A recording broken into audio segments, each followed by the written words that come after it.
Iniimbestigahan na ng Philippine National Police kung sino ang nasa likod ng pagpatay sa veteranong mamamahayag na si Juan Johnny Dayang sa kanyang bahay sa Kalibo, Aklan. Ang detalye sa Balitang Pambansa ni Gab Villegas ng PTV Manila.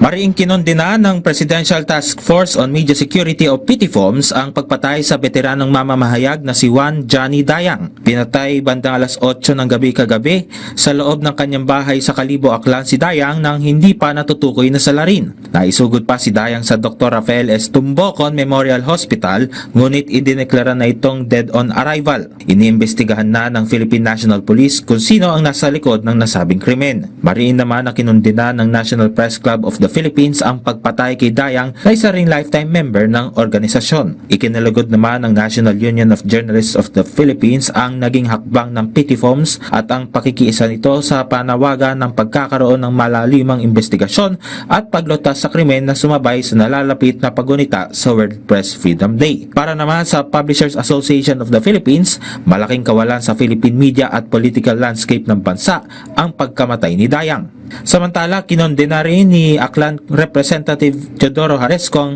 anyay senseless na pagpatay kay Dayang. Mula sa People's Television Network, Gab Villegas para sa Balitang Pambansa.